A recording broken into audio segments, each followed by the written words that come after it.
Yeah, that's it.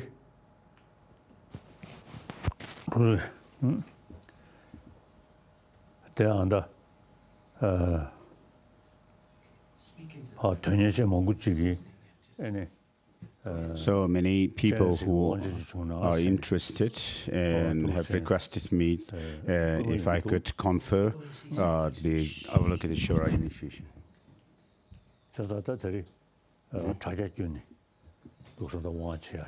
I can't. And therefore, I am doing this on the internet.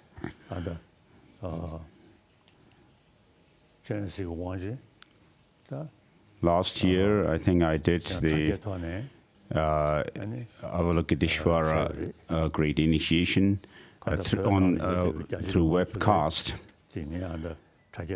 And so through that, many Tibetans inside Tibet,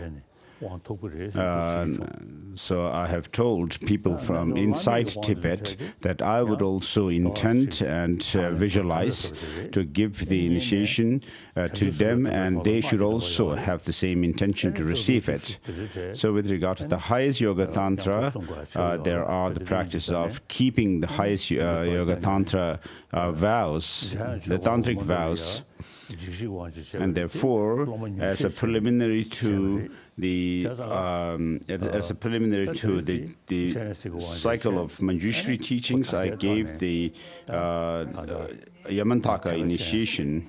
And so that was done for a few disciples.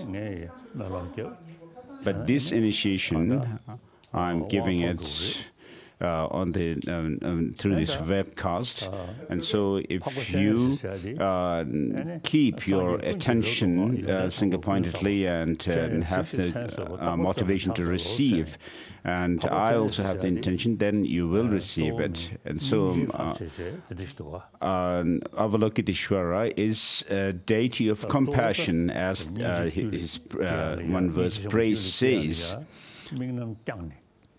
So, of course, cultivate compassion is something that we need to cultivate through meditation and visualization and familiarization. And then, if you do the practice of Avalokiteshvara and visualize Avalokiteshvara before you and so forth, and make prayer to Avalokiteshvara, it also helps to increase your compassion. And so for the bodhisattvas, as it is said, with wisdom they focus on enlightenment, and with compassion on sentient beings. And so here, with regards to the wisdom, it has to be coupled with the compassion, and the wisdom here is not wisdom that's gone stray, but the correct wisdom.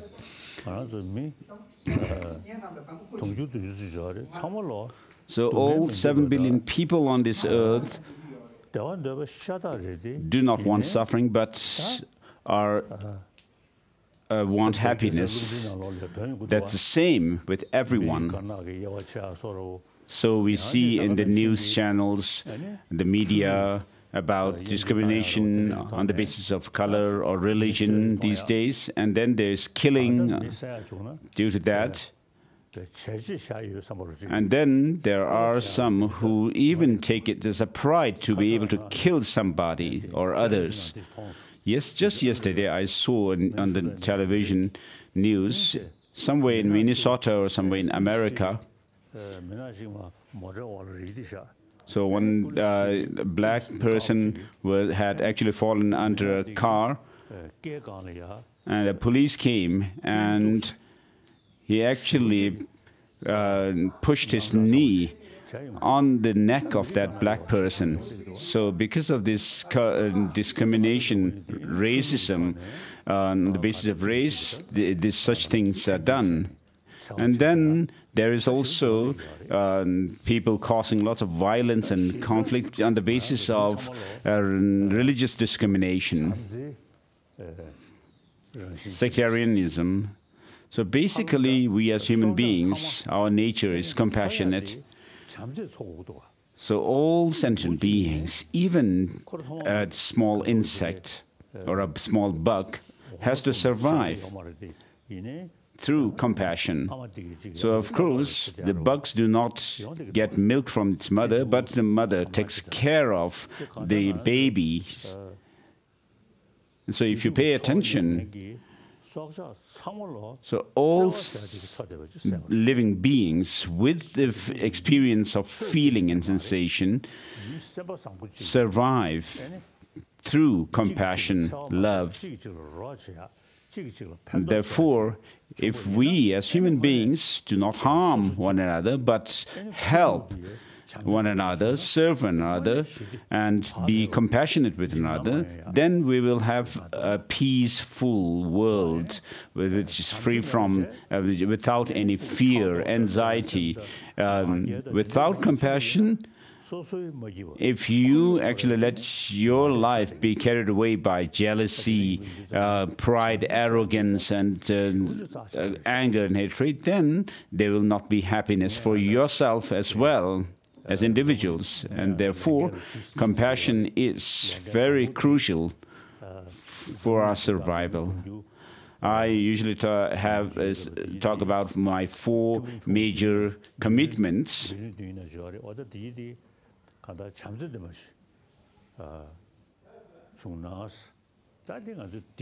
So the first commitment has to do with the 7 billion people being compassionate. So if you are more compassionate, the more compassionate you are happier. If you are full of sense of competition, jealousy, and so forth, then you will not be happy. As we say in the prayer, in order to fulfill the aims or interests of oneself, myself, and others, I shall cultivate or develop bodhichitta. And so, for even if you want happiness for yourself, you need to practice this and bodhichitta, and if you wish happiness for others, for that also you need happiness, bodhichitta. And therefore, love and compassion is something which is beneficial to all sentient beings, and particularly human beings. As human beings, we have this marvelous intelligence when it serves as a slave of our negative, destructive emotions, and then we cause all kinds of havoc. Whereas if this wisdom or intelligence is used constructively, then it can be beneficial to yourself and others. And therefore it is very important to have a good heart or warm heart. Though we, all of us, are the same in not wanting suffering but wanting happiness, but many of us actually seek happiness from outside and do not pay attention to our inner world of mind. So the material development through the modern education does not pay attention to the fact that our happiness or suffering depends on whether we have disciplined, controlled mind or uncontrolled and undisciplined mind.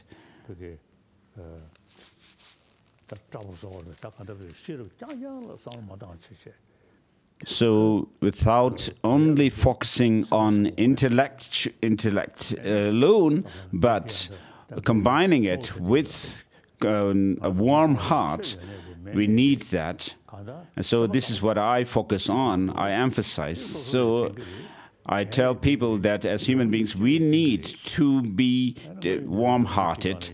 This will help yourself as well as others and the world at large. Though everyone is the same in not wanting suffering but wanting happiness, but how much suffering there is as a result of human wrongdoings. And this is because of our negative, destructive emotions, like attachment, anger, and so forth. So we are not talking only about the past, future lives, but even in this life, we need the warm heart to have happiness. And so, with regard to Avalokiteshvara, who is the deity of compassion, as someone who believes in religion,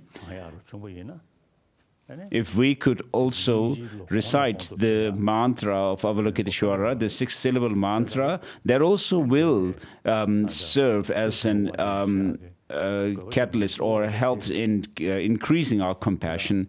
And so the main purpose of giving the Avalokiteshvara initiation is to have a good heart.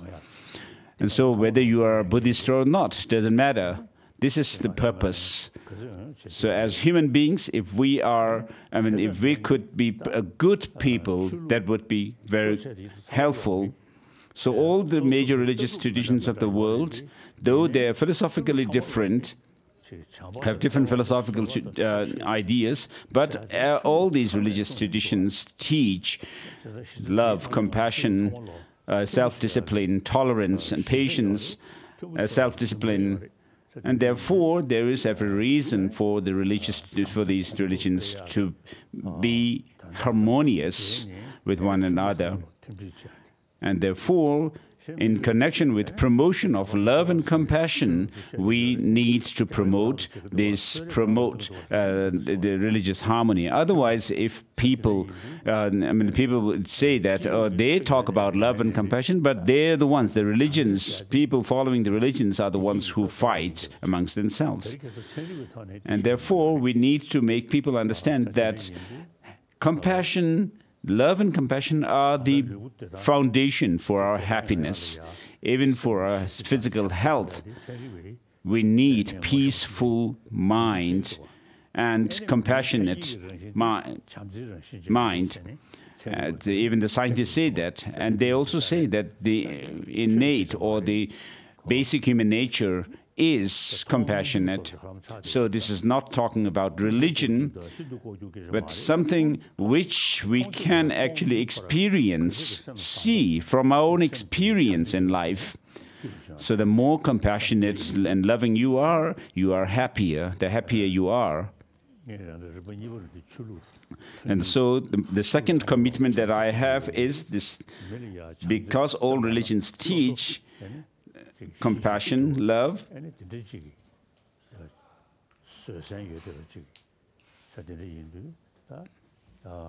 if you practice these, then there will be the second commitment that I have is my second commitment is religious harmony. So if you practice love and compassion, you'll be more calm, gentle, and so forth. So this is not impossible, religious harmony. In India, if you look at India, it is an example for religious harmony. There are many different religious traditions, like the Sankhya school, and then other Vedic traditions, and Jainism, and so forth. So, as Chandrakirti says, so all these religious traditions, though they are different, they have lived harmoniously, coexisted in India. There's no account of people killing one another in the name of religion. And then religions that have emigrated to India, such as Christianity, Judaism, Zoroastrianism, and so forth, also coexist in this land of India. So for over 1,000 years, this religious harmony has existed in India, and therefore we can see this is possible. And so I talk about religious harmony as my second commitment.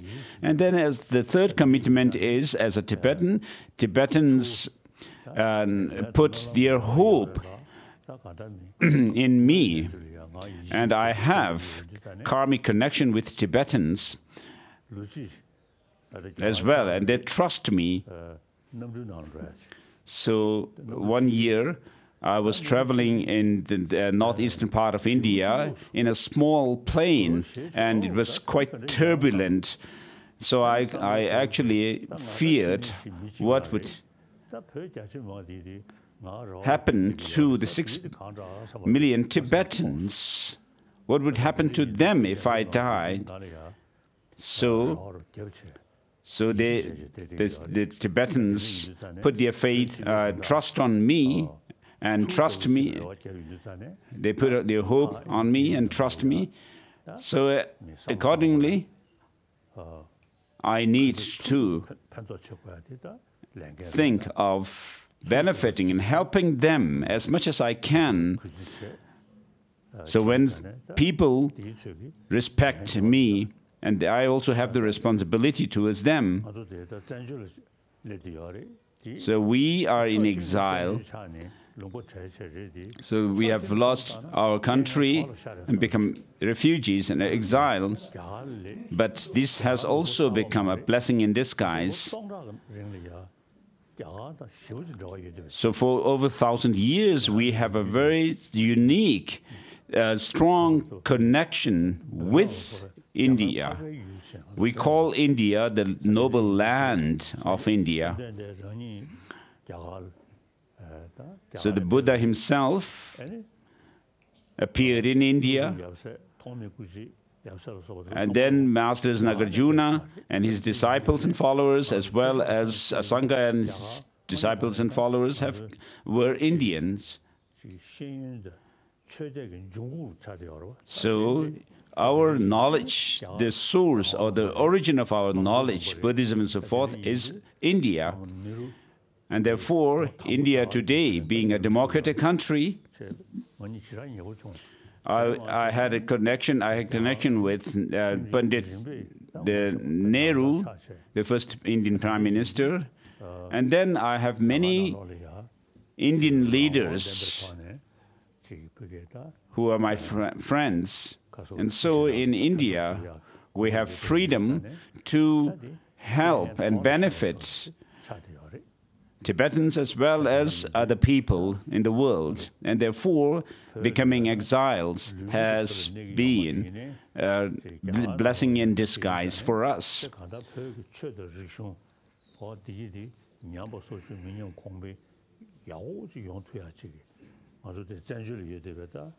So we in exile, and particularly the monastic institutions of learning institutions, here I can see on television monitor Gaden Rinpoche and other masters and monks. So you are the ones who are the custodians of this tradition, the Nalanda tradition of Buddhism, which today we can, with which we can today have discussions with modern scientists as well, and then we can actually make contribution to the world at large through our knowledge. So I have mentioned this before, and you also are doing a service to our own culture and religion, to the Tibetans, and through them to the world at large. So we, the Tibetans in exile, have actually lived a life worth living, even as exiles. So politics is something different, but the most important thing is, for over 1,000 years since Chandrarakshita passed this Nalanda tradition on to us, in which we can actually practice, practice through reason and logic. So we can call this Nalanda tradition that we have as the treasure of the world. So this is something which even non-believers can take interest in, and can and they would. So as a Tibetan, in order to fulfill the Tibetan wish,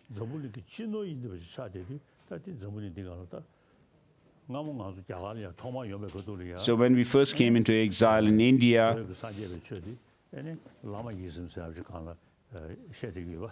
so people were calling us Lamaism, Thurman and Berzin, Alex Berzin and Bob Thurman know this. So people actually perceived our tradition as something where there's emphasis, so much emphasis on wearing different hats. But today, we know that this Tibetan Buddhist tradition is accepted as Nalanda tradition, which can actually sit together with modern scientists, and from who also learn beneficial lessons from our tradition.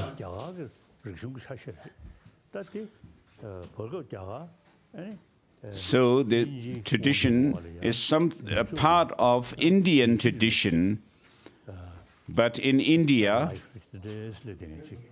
what has happened is the materialistic education spread in India, and also that has taken the toll on Indian traditional knowledge. So India more or less has become materialistic over the last centuries. And today we have more and more, as a result of me urging Indians to revive their own ancient tradition, knowledge, wisdom. There are more and more number of Indians taking interest in doing that. And so I'm going to give this initiation of Avalokiteshvara because there is need for promotion of compassion in the world today.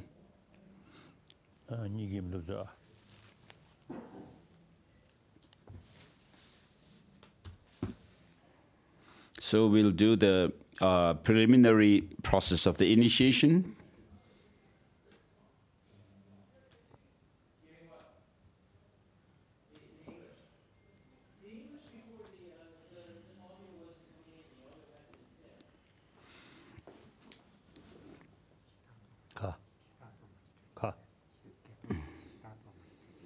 Oh.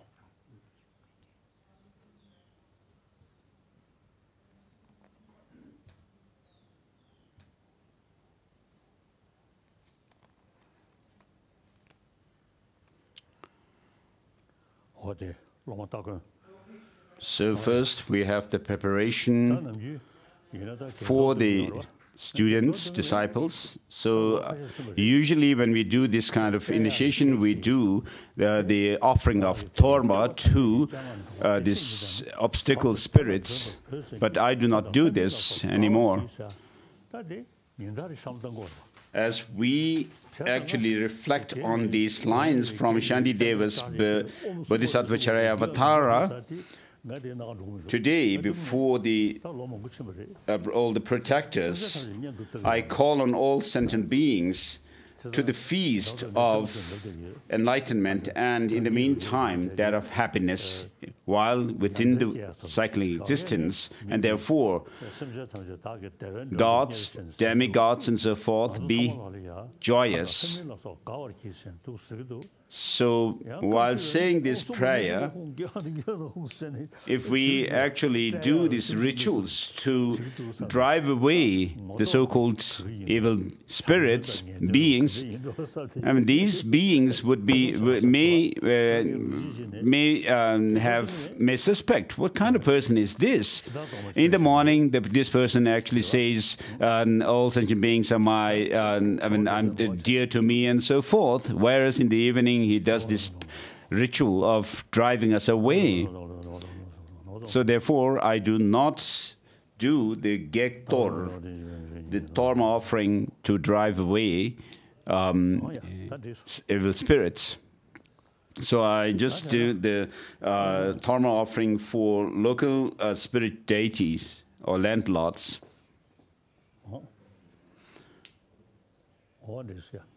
So Rinpoche is offering the mandala. Gadin Rinpoche.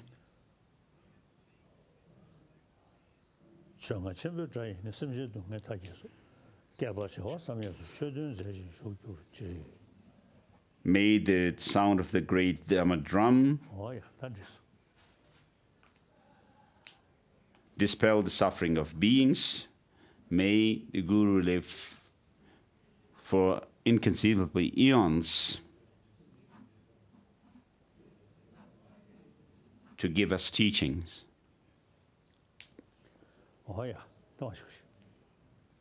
Please sit down.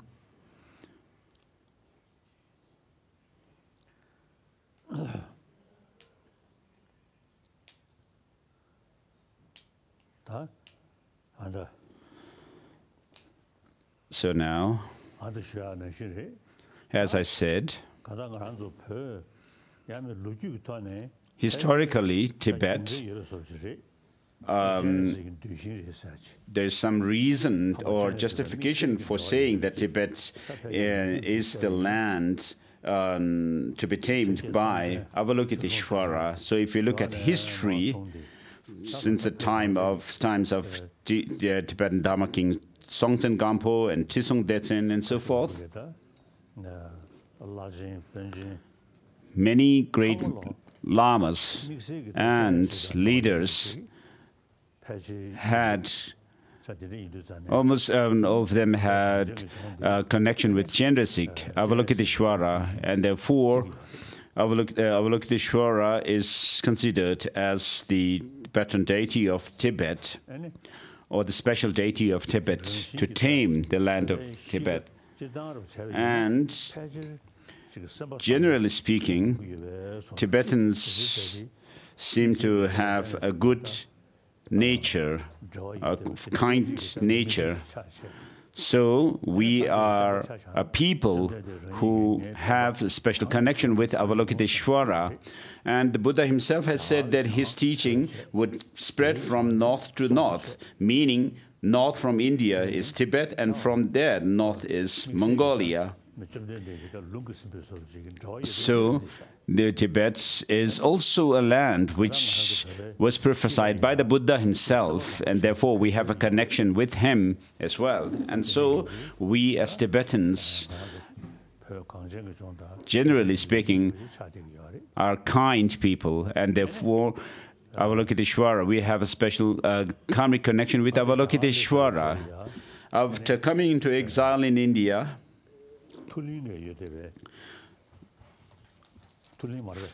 from Dzongkar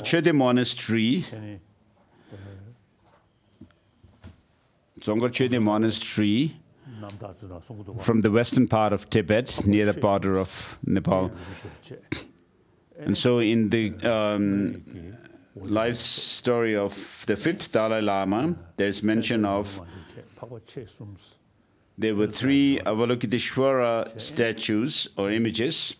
One from the one is called Wadisangpo, and the other is.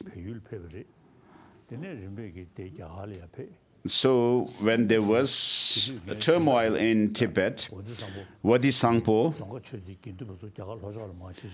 was actually taken from Tibet to Nepal, and from there to India.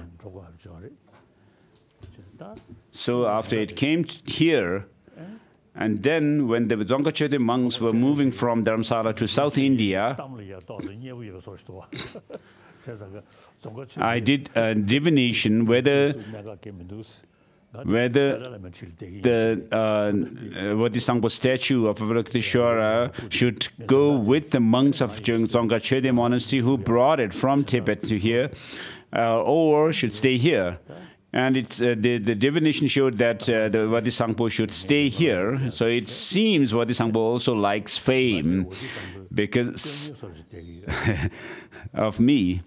So I live as a caretaker of Bodhisattva Avalokiteshvara's, and its face seems to change appearance or moods. One night I had a dream of Bodhisattva. He was there in front of me like a human person, and I was asking, do you realize emptiness?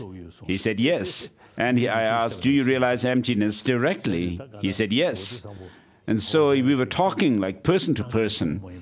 And so Avalokiteshvara statue of Bodhisattva is something very unique. And so I also think, usually, always think, of course, I'm not a manifestation or emanation of Avalokiteshvara, but I consider myself as a messenger of Avalokiteshvara, or emissary. So today we are doing that 1,000 armed, 1,000 eyed Avalokiteshvara initiation. We are going to first do the preliminary process of the initiation.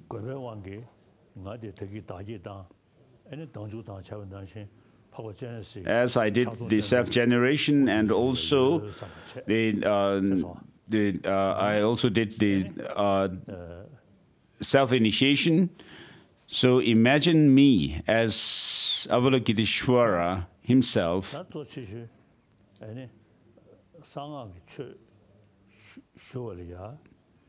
The most important thing to receive, to take tantric teachings is to have a pure motivation.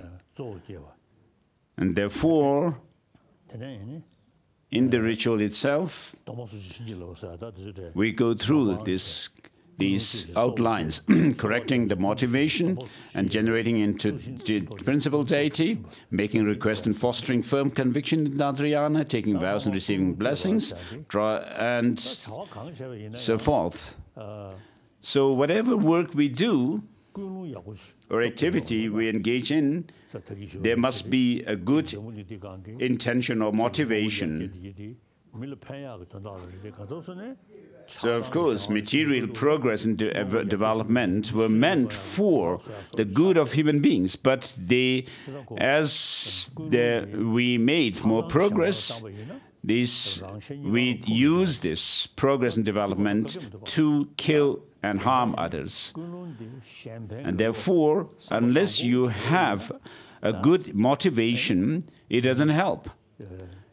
So, if you have a good motivation and intention, then we can have a peaceful and happy society. So, without that good intention or motivation, even if you may be doing a Dharma practice, apparently, ostensibly you may be doing Dharma practice, but it's in reality you are not doing a Dharma practice. So some people who take interest in Tantra, it says, do so for the benefit of this life alone. Tantra is meant for achieving Buddhahood.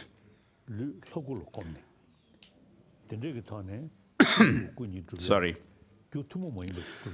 So in Tantra, there is the practice whereby you fulfill or achieve the unique causes for gathering the unique causes for attaining the two bodies of a Buddha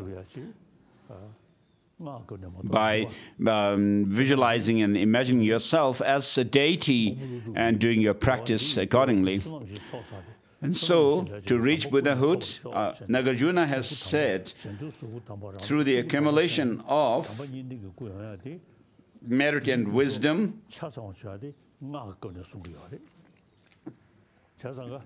may I be able to complete them to attain the form body and the wisdom body of a Buddha, or Dharma body of a Buddha. So, of course, Tantra has to be practiced in secrecy. So, of course, those who do understand the Dharma, the Tantra, would actually understand this. So, in the text it says, some seek to practice secret Dharma, seeking to practice secret Dharma, wish to enter the mandala here. Some others desire merit, and still others seeking something other than that. The intelligent ones who seek the future lives should faithfully strive for transcendence.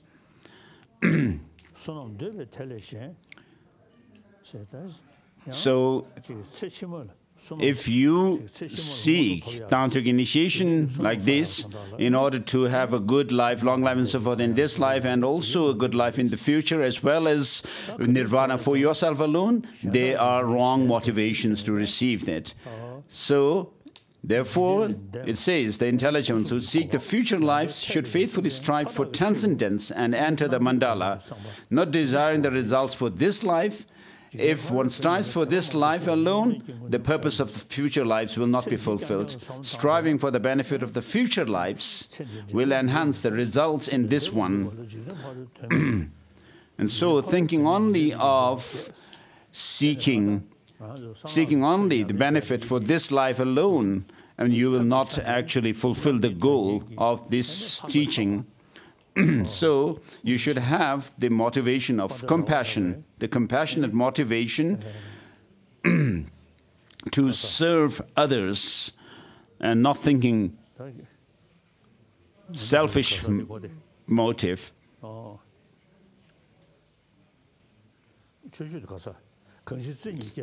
And Chandrakirti also says, compassion alone is important.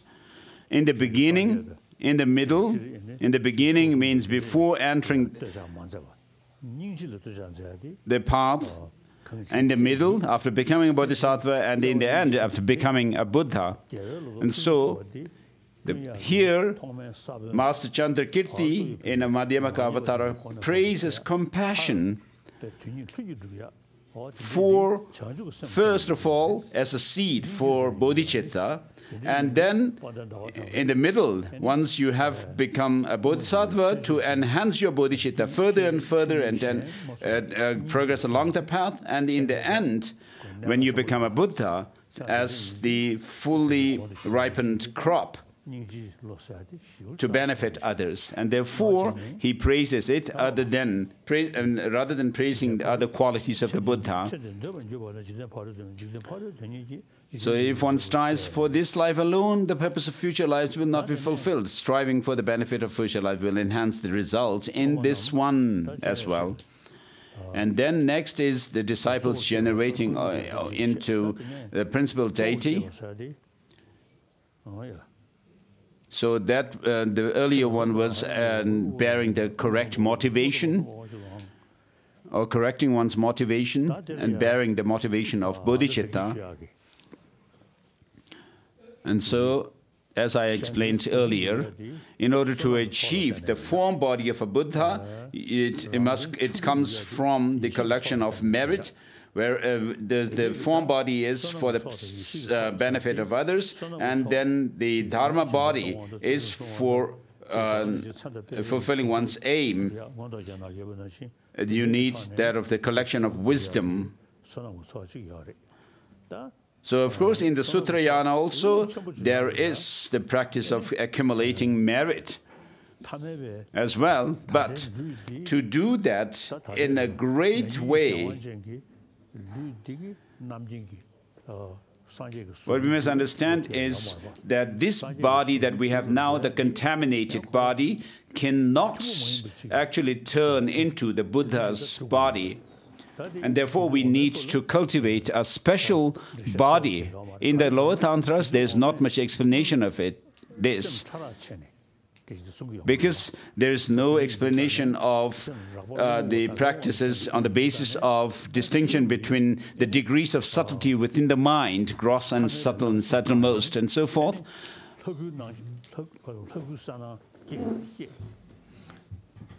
So what we should do in Tantra is to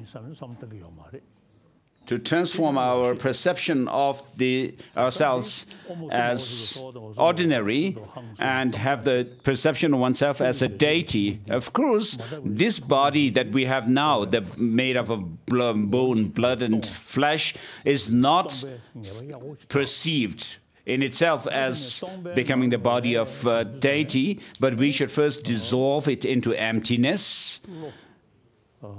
So as we say, everything dissolves into emptiness, and from within that meditation of emptiness, from within the state of emptiness, you arise into the form of a deity. And so here, the sensory perceptions are not actually, have no work. You use your mind itself, and using that mind to meditate on emptiness, perceiving or thinking that there's nothing which is inherently existent, as Madhyamaka Avatara says, through the sevenfold reasoning.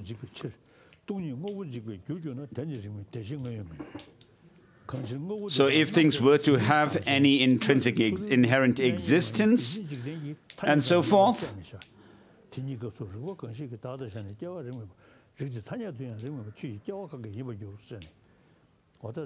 so Master Chandrakirti says that nothing has any inherent or independent existence, and because if you actually posit or assert inherent existence, then there would be 4 different absurd consequences that would fall on you. And then he says the things exist by way of convention alone, and conventions must not be analyzed through the ultimate analysis.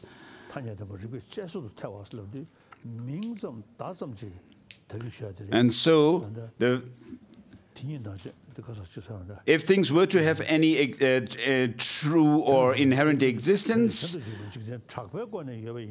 then the conventional truth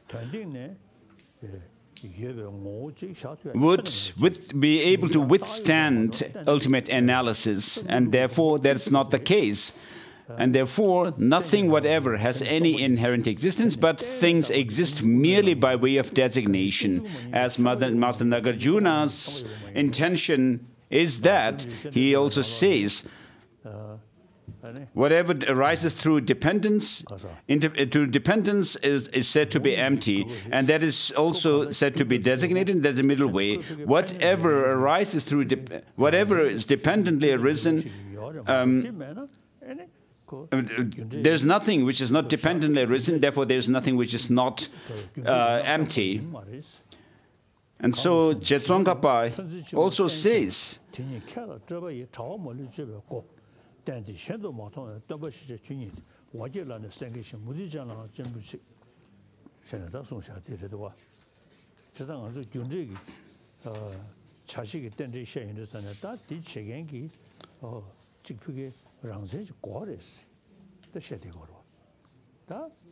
so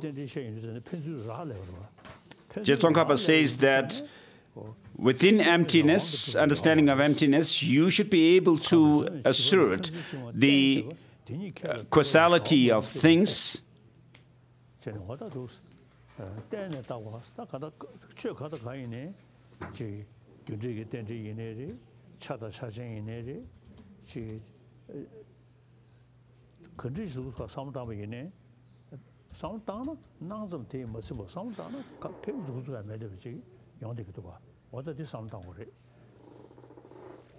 and so if we think through, there's nothing that is intrinsically existent, but things do exist by way of convention alone. So Buddha himself cannot be found when we do scrutinize him. As Master Nagarjuna himself says in the 22nd chapter of Mula Madhyamaka Karika, he is not the aggregates, nor the aggregates are not different or separate from the aggregates. He does not possess the aggregates, nor the aggregates possess him. He is not within the aggregates, and nor with, the aggregates within him, and he does not possess the aggregates. What else is Tathagata? And so this verse can be used to apply to yourself also. You can say, not one with aggregates, not separate, not within the aggregates, nor am I within it, and I do not possess it, the aggregates. Who am I? So if you think of yourself, of course you have a body which is tangible, and then you say, my body, speech, and mind. So these body, speech, and mind are mine, you will say. But where is that you, I? And so if you think along this verse from Nagarjuna's 22nd chapter of Mula Madhyamaka Karika, which I also use, you will find that you can't actually pinpoint at something as being yourself. But self is not inexistent.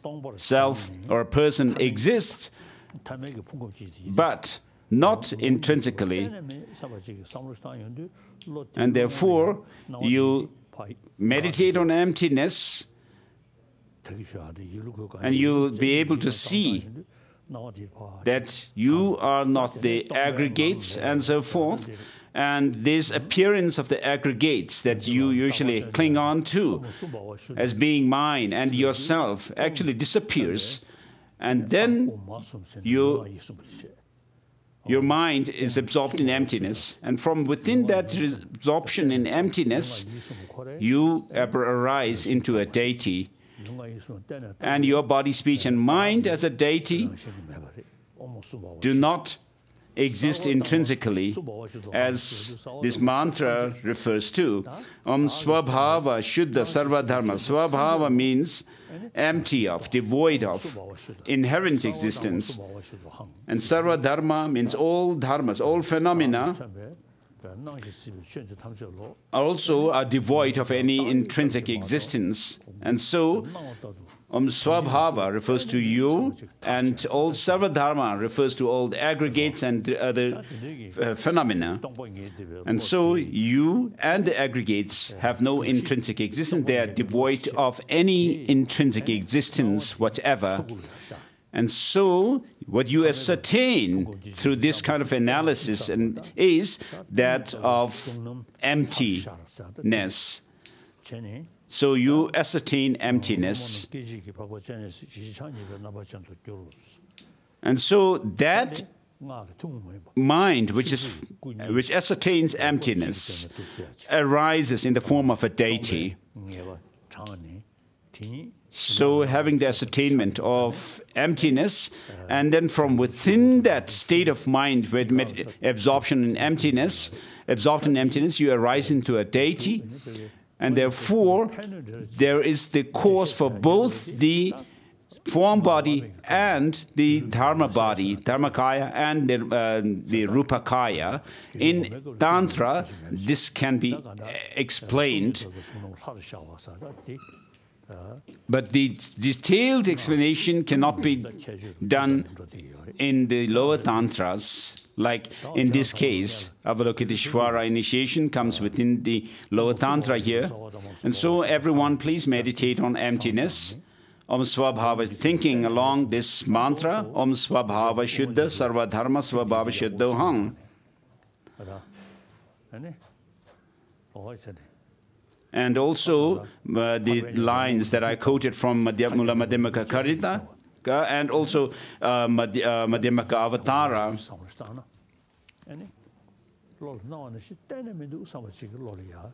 So if you think along these lines and reasonings, you will be able to ascertain that things exist merely through the appearance to the mind. Apart from that appearance to the mind, things cannot exist or do not exist. And so that you ascertain things, whatever has no intrinsic existence, and absorb your mind in emptiness. And from within that state, you arise into Avalokiteshvara with one face and two hands. Please repeat this. Please repeat.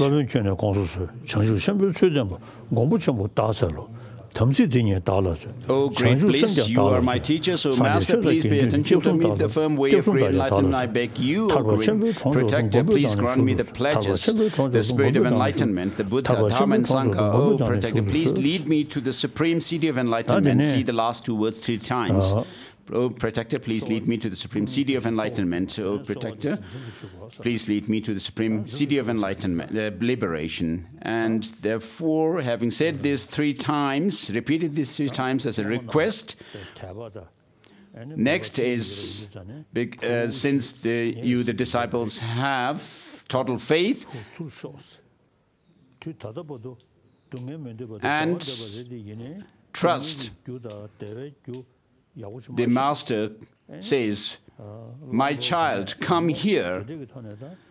So far, you are carried away by your negative emotions, because of which you created karmas, and therefore you suffer, and therefore you are overcome with suffering all the time.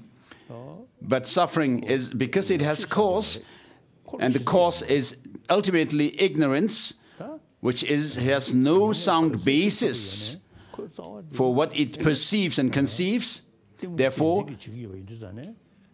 since all the other negative emotions arise through this clinging to true existence in things and self, and this clinging to true existence of self and other things has no sound basis. But we all have Buddha nature as Maya Anuttara Yoga Anuttara Tantra, that Maitreya's Anuttara Tantra says.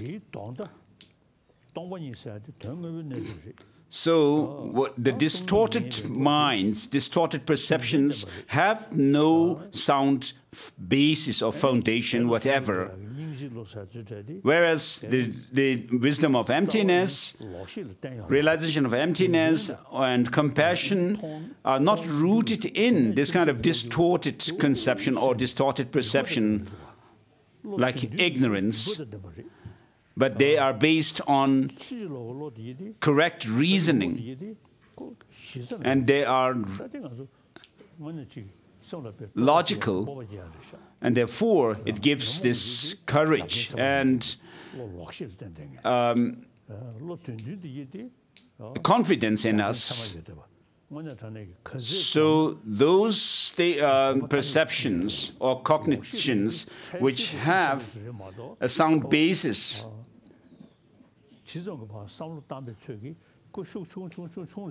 the more you practice them, you can increase them. Whereas the other ones, which have no sound basis, no sound logical background, the more you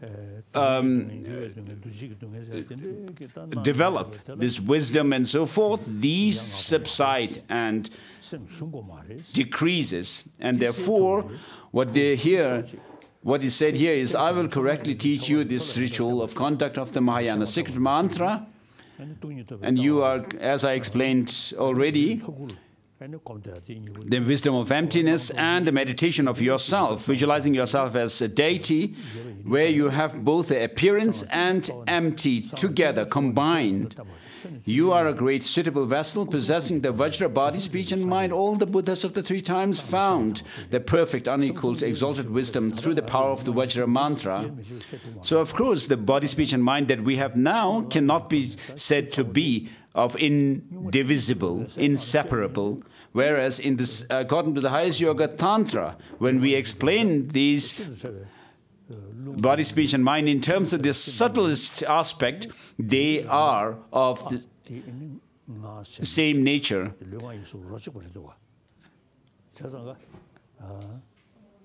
And so, the expression of the subtlest body is which is the speech. And therefore, the subtlest wind energy always is inseparable from the mind. Therefore, you have the body, speech, and mind inseparable in that way. The Lion of Shakyas, Shakyamuni, Buddha, and other supreme ones used the unparalleled practices of the sacred mantra to destroy the hordes of incredible and powerful evils. After knowing the world would follow them, they turned the wheel of Dharma and passed into the state of beyond sorrow. So in order to attain omniscience, my child, exert your intelligence.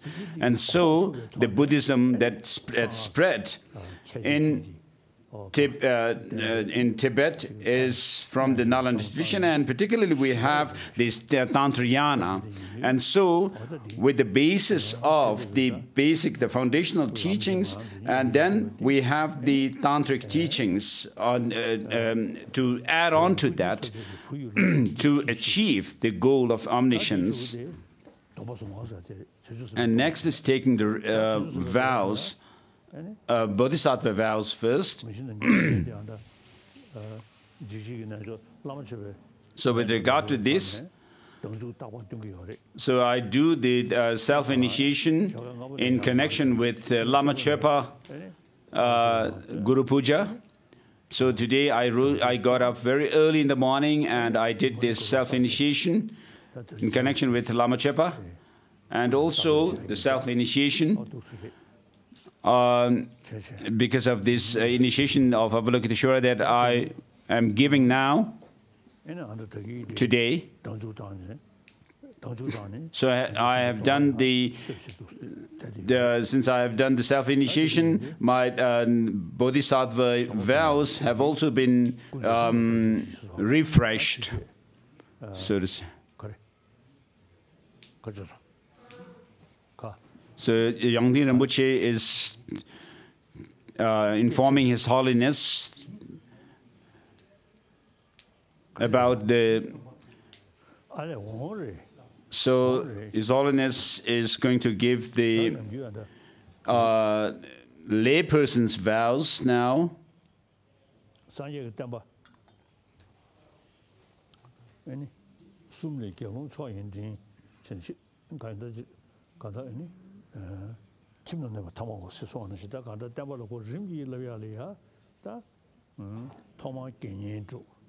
So in order to train in the Dharma in a sequential order, we first take the layperson's vows, and then the Getsul, the novice, monks and nuns, and then the Bhikshu and Bhikshuni vows. So once you have received the Bhikshu vows, you are supposed, what happens usually is that people, after taking Bhikshu vows, they progress in their realization, and then they disrobe. He's just joking.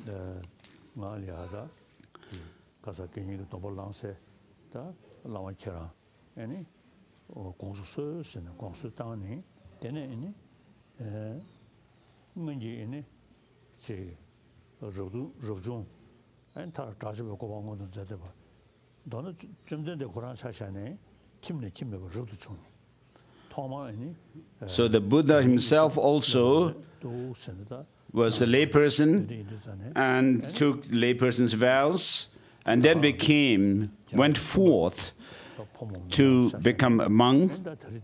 And so here the lay people, men and women, as a preliminary to the Chintasik initiation, Avalokiteshvara initiation, please have the intention to take the layperson's vows. Just as the past arahats and so forth have avoided taking life, I will not take life of others or killing others. And similarly, I will not take what is not given, and I will not indulge in sexual misconduct. I will not take alcohol, which is a source of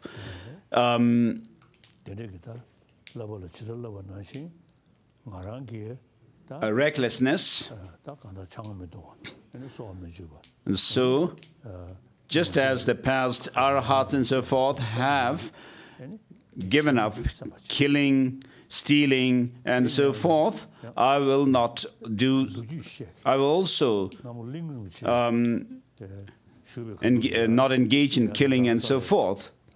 So I have a story to tell here. My late senior tutor, Gyabjen Rinpoche, once gave these layperson's vows to a Tibetan elderly Tibetan man. And then when Ling Rinpoche explained to him that he cannot drink alcohol, and this elderly man, scratching his head, said that I cannot stay without chang, alcohol. So, Gyabjen Rinpoche, being a compassionate bodhisattva and skillful bodhisattva, very skillfully told this Tibetan elderly man, in that case, don't take too much alcohol, okay? Just a little bit. And so, for you also, the lay people and lay men and women, you may also take a little bit of chang, enjoy it, but not to the point of getting drunk, because it doesn't help. And so, avoid killing,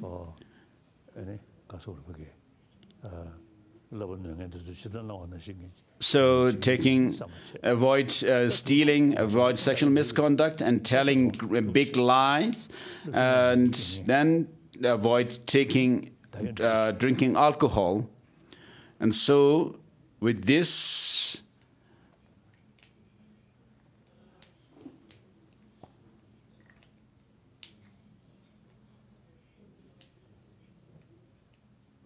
the thing His Holiness has finished with the layperson's vows. So imagine having explained the vows.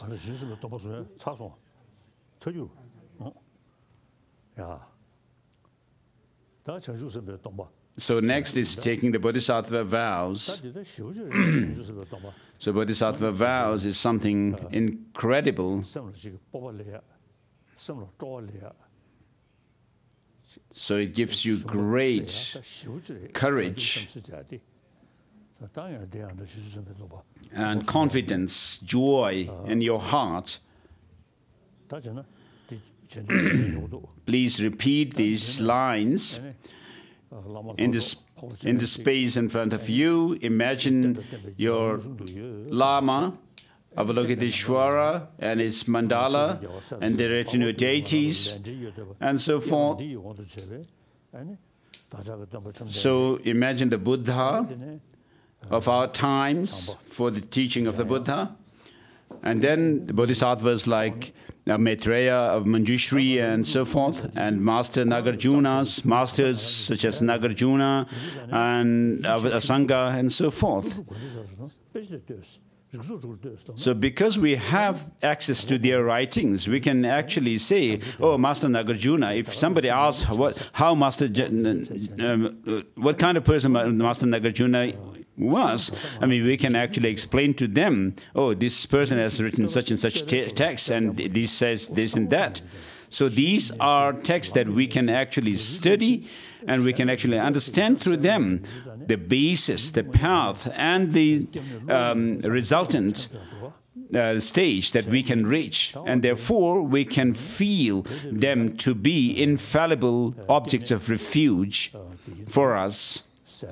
And so imagine, visualize the Buddha, mainly, surrounded by the 8 bodhisattva close disciples, and then around them the masters of the profound and the extensive contact lineage, profound view lineage, and the extensive contact lineage, So imagine this entire object of refuge, beginning with the Buddha, the Bodhisattvas, the masters, and so forth. The text for the Bodhisattva vow, if you just think along these two lines, in order to fulfill the interest of myself and others, I generate the mind for enlightenment. So if you wish, even if you wish to fulfill your own goal, you need bodhicitta. If you wish to help others also, you need bodhicitta. If you have bodhicitta, you are more calm and you gain more friends. So even you will even be kind to the bugs, insects, and they will be attracted to you. And whereas if you remain angry, and even the bugs would actually run away from you. And therefore, these two lines are very powerful. And by generating, after having generated the mind for supreme enlightenment, I shall invite all sentient beings as my guests. I engage in the supremely appealing conduct of enlightenment. For the benefit of all beings, may I attain Buddhahood. Please repeat these lines after me. So every day, regarding myself, every day as soon as I wake up, I think or reflect on bodhicitta and the wisdom of emptiness. I do practice a lot of state yoga practices, but the real factor, the real thing that actually transforms me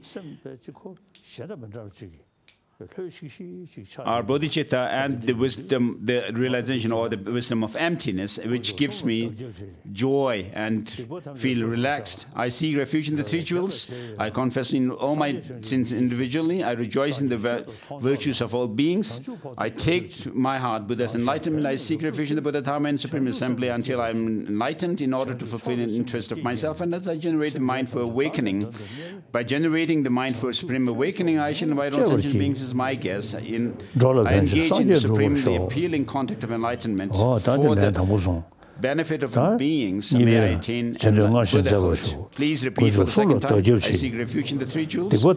I confess all sins individually. I rejoice in the virtues of beings. I take part Buddha's enlightenment. I seek refuge in the Buddha Dharma and Supreme Assembly until I'm enlightened. In order to fulfill the interests of myself and others, I generate the mind for awakening. I should invite all sentient beings as my guests. I engage in the supremely appealing conduct of enlightenment for the benefit of. So the bodhisattva practices is referred to as that which is supremely appealing. So not only having generated bodhicitta within yourself, but also applying yourself in the practices of bodhisattvas, which actually makes your life meaningful. So having generated the mind for supreme awakening, I shall invite all sentient beings and my guests. I engage in the supremely appealing conduct of enlightenment for the benefit of beings. May I attain Buddhahood.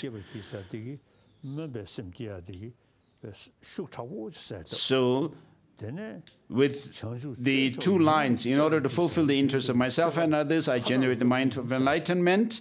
You generate the aspiring bodhicitta, whereas the next three lines refer to the engaging bodhicitta, which means you take refuge, you take bodhisattva vows through this.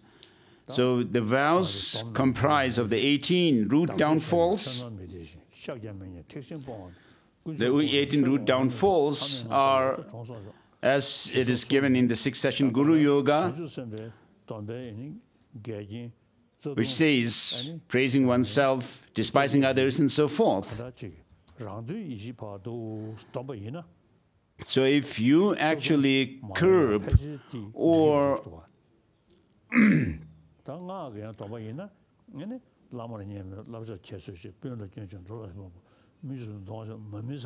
so praising myself and belittling others and not sharing the Dharma, teaching and wealth and so forth,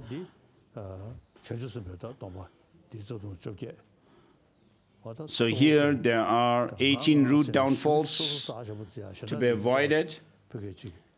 The main practice here is to restrain self-cherishing attitude. Please repeat for the second time the bodhisattva vows. And imagine that you receive, at the end of this repetition, third repetition, you receive a full set of bodhisattva vows, pure bodhisattva vows, just as it is within this mind stream of the Lama. And if you have bodhisattva vows and not cause decline to it, they are enhanced. And if you have not received it before, you receive it fresh. I seek refuge in the three jewels. I confess all my sins individually. I rejoice in the virtues of all beings. I take to my heart Buddha's enlightenment. I seek refuge in the Buddha, Dharma, and Supreme Community until I am enlightened. In order to fulfill the interests of myself and others, I generate the mindful awakening. By generating the mindful Supreme Dharma, I shall invite all sentient beings as my guests. I shall engage in supremely impelling contact of enlightenment. May I attain Buddhahood for the benefit of all beings.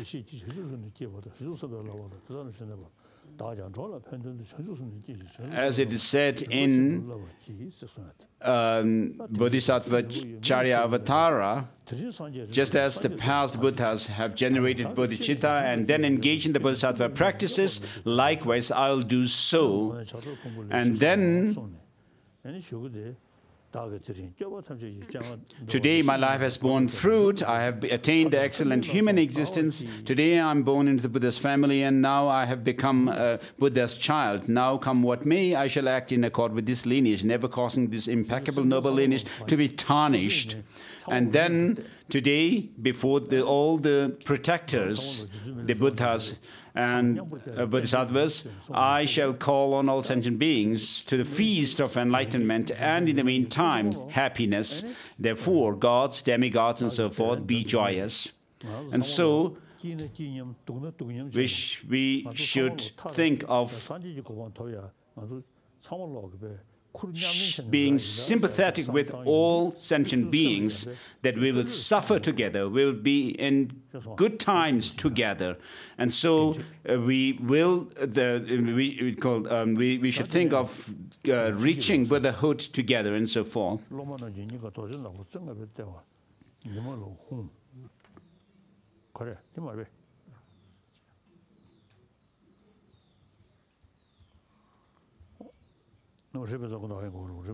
And next is receiving the blessings.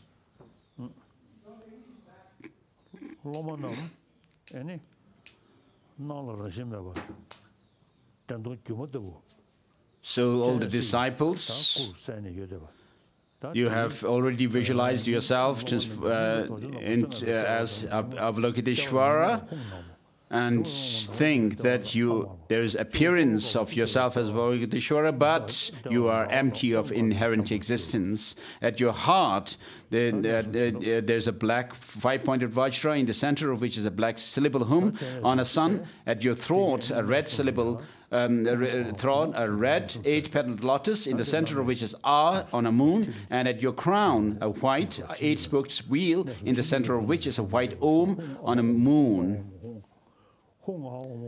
So please think that, imagine that your three doors are being blessed with this Hong A Om. So standard water is applied on the vajras of the heart, throat, and crown with Hum A Om, three syllables, touching the heart, throat, and your crown. And next, the three places are blessed. Visualize that the flowers are offered to the crown of the disciples, who are visualized as deity, incense to the nose, buttered lamp to the eyes, and scented water to the heart. So, Vajra Pushpe Dhupe Aloke Gente. Through these, offerings are made to the disciples. So, there's no...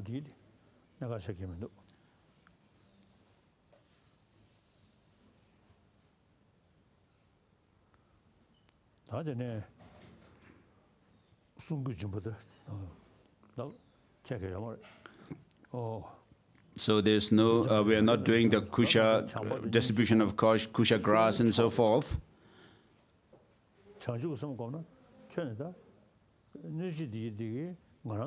And then with regard to the protection cord, the best protection for you is that of the Maitreya, or loving kindness. If you practice loving kindness and bodhichitta, there's nobody whom you will consider as someone evil, harming you, and so forth. So, Om Buddha Maitri Raksha Raksha Sarva Na Swaha. With this mantra, the blessing cord is distributed. So His Holiness said the others are not so important, giving the handful of water, kusha grass, and so forth. And next is invoking delight. The presence of the omniscient ones in the world is intermittent, and therefore there are times when none arise at all. The appearance is intermittent, like the Udamvara flower, which blooms only once in 100 years. So, of course, the different religious traditions are helpful, beneficial to their followers. So, for the practice, to support the practice of these different religions, other religions have the philosophical idea of a creator God, which also helps their followers to practice love and compassion. For us as Buddhists, we do not believe in a creator God, but you are your own master, as the Buddha himself has said. And then the Buddha also has said, "O monks and scholars, just as gold is tested by burning, cutting and rubbing, likewise you should examine and thoroughly examine my teaching and experiment it, and then accept it, not because you have faith in or devotion in me." So the Buddha is confident in saying such a thing, and therefore he gave the monastic vows. So he taught the Four Noble Truths, and then the 37 aids to enlightenment or liberation. And then, when he taught, in the second turning of the wheel of Dharma, he taught the perfection of wisdom teachings. So in the beginning, when he taught, he taught the Four Noble Truths and the aspects or the characteristics of the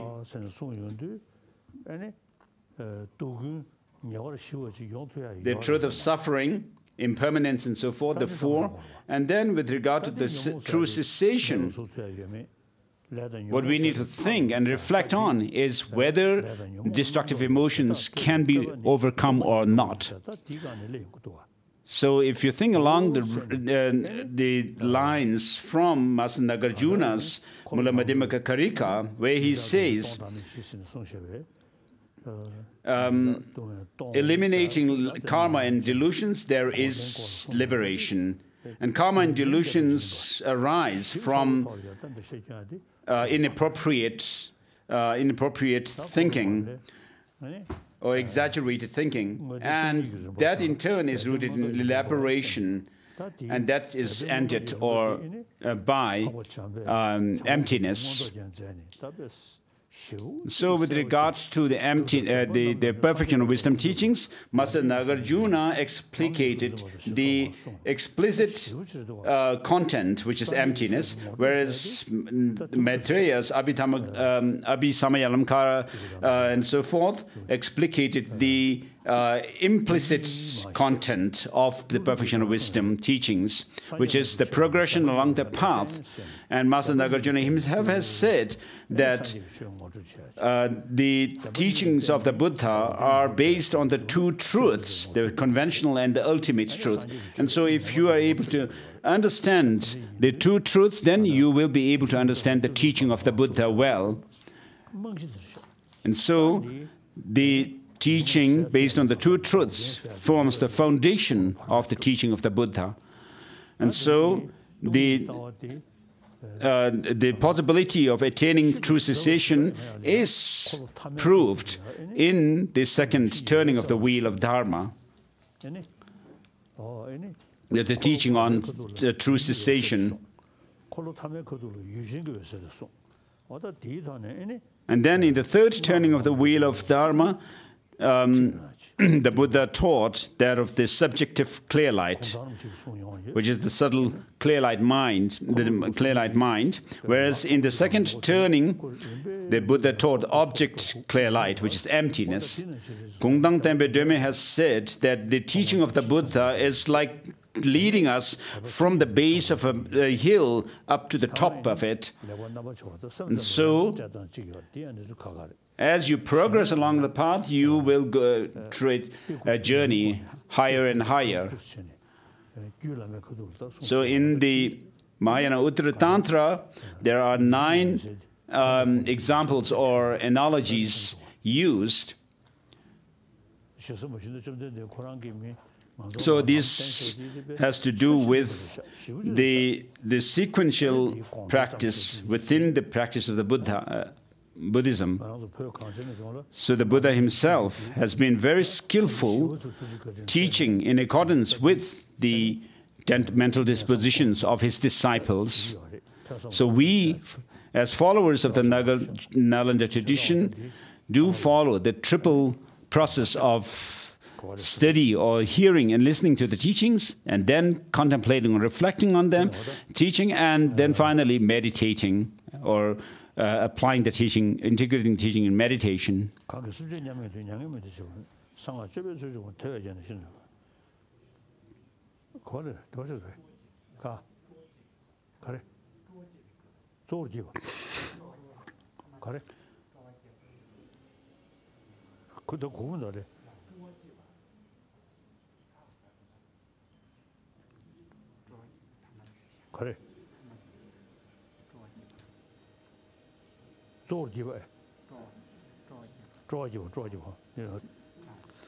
So we are at this outline of generating delight.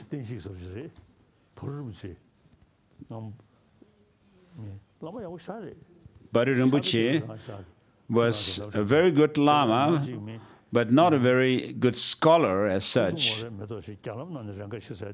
So here in the text, it says, like the Udumvara flowers, the appearance of is intermittent like the Udumvara flower, which blooms only once in 100 years. So the word for occasionally was actually interpreted differently by him.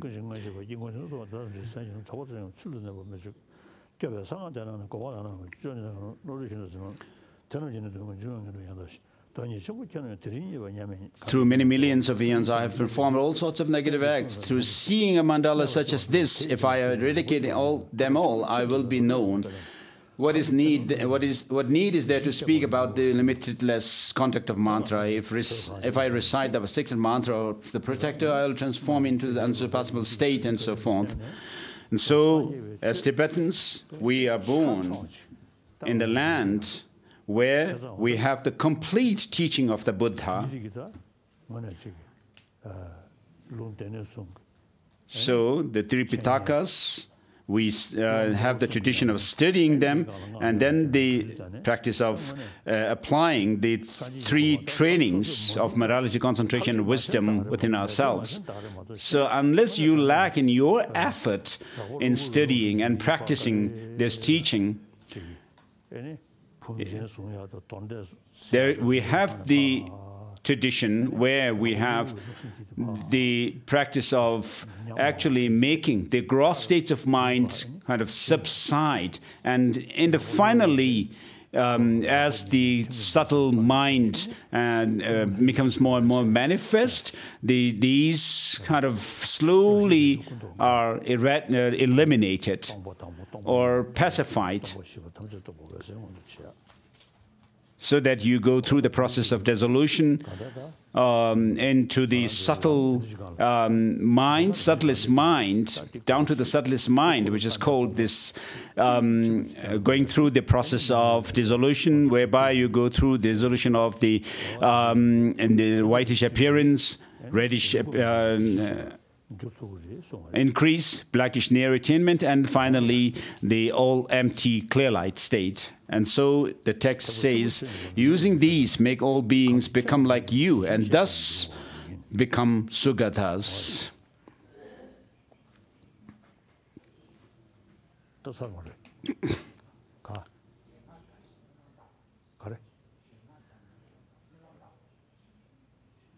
So next is instructions on analyzing dream and repetition or reciting the mantra for checking your dream.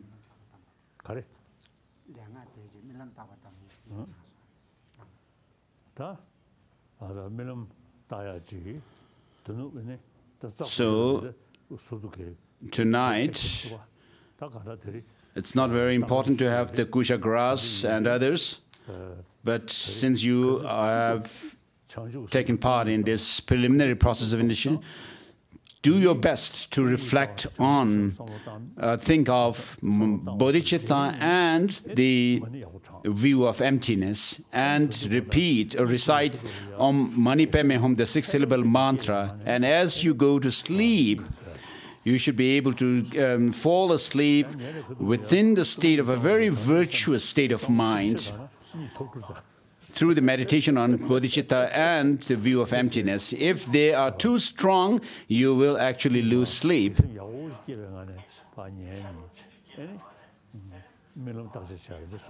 So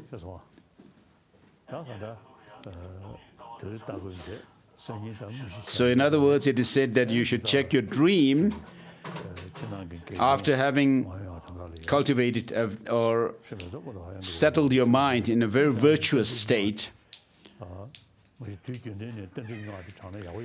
So, Sri Bezagor Dahaya Giva Hulu Hulu Humpe is the mantra that would be good to recite. So tonight, also, Sri Vajra Krodha, Hayagriva, Hulu Hulu Humpe would be helpful to help you check your dream. So we are done with the preliminary process of the initiation, the great initiation of Avalokiteshvara. So today I have born into Buddha's family, and I have become a Buddha's child. With this, feel delighted and feel calm and relaxed, feel at ease. These